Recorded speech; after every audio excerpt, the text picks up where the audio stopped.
Before I start this video, I just want to let everybody know that my 3-month coaching program is back for singles and couples. Whether you're in a relationship or a marriage trying to save it and avoid breakup by reconnecting with your partner, or you are single, tired of mingling, and just don't feel confident about your relationship and dating IQ, my 3-month program may be right for you.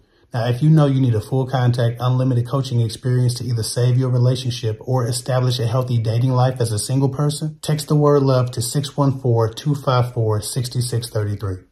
Again, that's 614-254-6633. Text me and set up a free call to see if this program is a good fit for you. Space is limited, so text me before it's too late. Now onto this topic. What's good, YouTube? Listen, in order to date or to find love, we have to start respecting the humanity of people, okay? Everybody's not your abuser. Everybody's not the person who traumatized you. Everybody's not your ex-husband or your ex-wife, the woman who cheated on you, the man who cheated on you.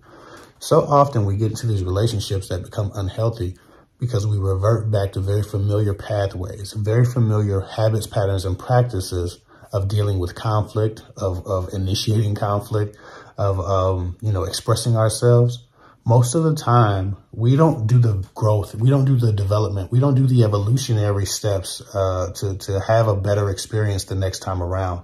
We feel our feelings, we soak in them, and we hope to find somebody better. But sometimes we're not better. A lot of times we're not better. And when we look around the dating landscape, everybody looks like the person who hurt us. So we're handling everyone like the person who hurt us. We're not respecting individuals. We're not letting people sin for themselves against us, right? Everybody's different. Some people are like your ex. I'll give you that. Some people are like the person who hurt you. I'll concede to that. But most of the time, we start relationships treating the new person like we should have treated the old person, or like we regret we didn't treat the old person. We give the reactions that we wish we would have given to the old person. We commit to the types of boundaries that we should have had with the old person, right? But are maybe unreasonable with the new person, right? We create walls and things of this nature. Or we just come in with a lot of distrust. You're not supposed to trust a stranger. You're supposed to trust you to do what it takes to protect you. And a part of protecting yourself is seeing things clearly, right? And being healthy enough to enter a relationship. If you're still projecting your trauma and someone else's behavior, someone else's techniques, someone else's treatment of you onto strangers, and you find yourself disgusted at every woman, or you find yourself disgusted at every single man that walks by you, that asks you out, that approaches you, that DMs you, you're fatigued. But you're fatigued because you're projecting your trauma onto everyone else around you. You haven't properly dealt with it. It's one thing to be cautious. It's one thing to be wiser and more aware. It's a completely other thing to be pretty toxic in the way that you see and interpret dating prospects, see and interpret individuals that you've never met, right? The way that we project our traumas onto other people, we project the intention to harm us onto other people. Right? We assume that they want the worst. We assume that they're exactly the same, that they present the same threat. In doing that, we actually start to perpetuate trauma onto other people. If you don't want to become like the people who hurt you, you need to start asking yourself, is this new person my ex? Have they done the things that my ex did to me? Do they have the same intentions that my ex had? Right? You stop seeing things clearly. Everything looks like a cloud of smoke. Every new prospect just triggers fear and anxiety because you're not allowing people to be individuals, right? You're starting to see the world as a threat. When we start talking about not letting these things happen to us and protecting our energies and things of this nature, when we start talking about healing, a part of healing is allowing that person who hurt you to stand alone as an individual and not seeing and seeking out that same energy from the world or expecting it. Knowing that if someone did try the same thing, you're willing to walk away, which is your greatest gift and tool in having healthy love, finding healthy love, and avoiding toxic love. We have to be very careful not to treat everyone we meet like our abusers, because sometimes I meet women who are having trouble finding good men and who are having trouble kind of completing the task of getting to the relationship. They might have 4 or 5 great dates and then the guy is gone, or he's changed us. He's had a change of heart. When I ask them what happened, a lot of times if I get deep enough in the conversation with them, I'm realizing that guy is responding to the trauma that they have for their ex. That guy's responding to not being trusted. That guy's responding to the suspicion. That guy's responding to being treated as if he's already going to do something or has already done something. That guy's responding to the unhealed portions of you that come out in conversation and your behavior. The same thing happens to men. On the rare occasion I do coach a guy, it's the same thing. Gay, straight, woman, man, it's the same thing. We perpetuate our traumas onto the intentions of other people in order to protect ourselves instead of just being willing to walk away when we see those allels of narcissism, of self-centeredness, of abusive tendencies. I guess my whole point in making this video is just to let people sin for themselves, right? Treat every person like an individual, because just like you exist, you have great intentions. You want the best. You want to serve a partner. You want to help them. You want to support them. You want to nourish the relationship. You don't have any nefarious intentions for the next person that you fall in love with. You want the best and you want to provide the best, right? That's the intention. Your equal and opposite exists. It's good people out here. You don't just have to be in detective mode at all times. When you move with anxiety, when you move through relationships with fear, you can't give your best. Vibrationally, you can't even offer anything healthy to the relationship. If you don't believe good men exist, then you shouldn't be dating. You should stop. If you don't believe good women exist, you shouldn't be dating. You should stop.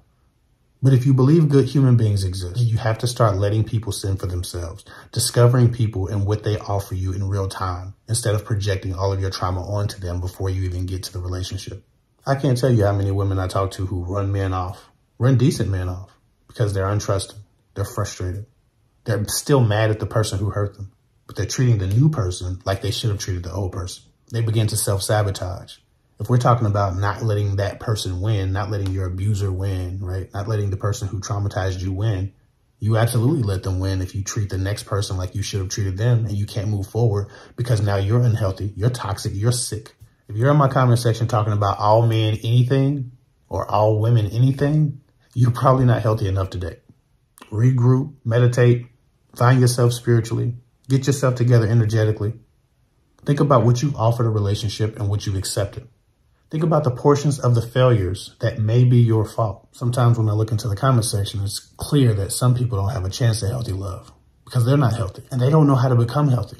All they know how to do is point fingers, how to blame, how to be suspicious. They leave nasty comments. They say nasty things. They disagree with everything. They're adversarial. You think this is just in the comment section that they offer this to a relationship? Because they're unhealed, they're telegraphing to everyone around them how unhealthy they are. But they're still in the dating game. They're still in the DMs. They're still going out. They're still trying to find people, and they're offering that level of toxicity to somebody else. Even check the comment section here. I'm sure someone is going to telegraph their unhealedness right here in the comment section to disagree with what I got to say in this video. Not that if you disagree with me, you're unhealed, but start looking at the energy that people put out. That energy comes out in their dates. That energy comes out in their phone calls and their text messaging thread. That energy comes out every time they're disappointed. And then they wonder why they can't have a healthy relationship or find someone or keep someone. Good women exist and good men exist. Everybody hasn't hurt you. Everybody won't hurt you. But you have to start looking for the good in people as well. To protect yourself from harm, all you have to do is be willing to walk away. That's it. Everyone who's been traumatized, everyone who had years of abuse behind them, everyone who's put up with shit that they shouldn't have put up with, everyone who's had tumultuous relationships stayed too long. They were not willing to walk away, and they traumatized themselves. You don't have to traumatize the people you encounter. Be suspicious of everyone you encounter. Just be willing to walk away if you discover the things that hurt you. That's it. But if it's not real to you that good men or good women exist, that everyone's not out to get you, if it's not real to you that you can still have a happy and healthy relationship and that that person exists and is out here, then you probably shouldn't be dating. Also, take a look at what you're ingesting. A lot of stuff out here is a little bit toxic. Understand that every video isn't for everybody. My videos are for the very specific contexts in which I'm speaking.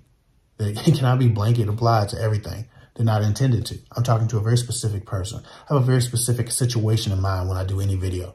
Women who haven't even encountered the context in which I'm talking will apply that to random things that they've been through. So with every video, you pick up a distrust from men, which isn't my intention. My intention is to address the very specific thing I'm talking about, not accuse all men of being anything in any blanket way. Context is everything. So when you're watching stuff on my channel or other people's channel, make sure you're putting this stuff in a proper perspective, in a proper context. It doesn't all apply to everybody. A lot of people I encounter and a lot of people I see in the comment section are drastically unhealed, and they probably need to sit down for a while. Take a break from dating. Take time to be introspective and analyze what you've given to your love life, what you've contributed and what you've accepted. You can't change the world, and you're not going to change anybody but yourself. So how can you change to get a better result? Not because it was all your fault, but because you can only control you. Worry about the things that you have control over. And if you haven't done that yet, then everything and everyone looks like a threat to you. And that may be what you're projecting out here and why you're not getting past 3 or 4 dates with anybody. To be honest, a lot of you need to do some mental and emotional housekeeping before you start dating or engage in relationships. But if you are dating and you are in a relationship, click the link below, book a call if you need help. I coach individuals and couples, and I help them navigate love. Follow me at KFA24 on Instagram. I'll get with y'all later.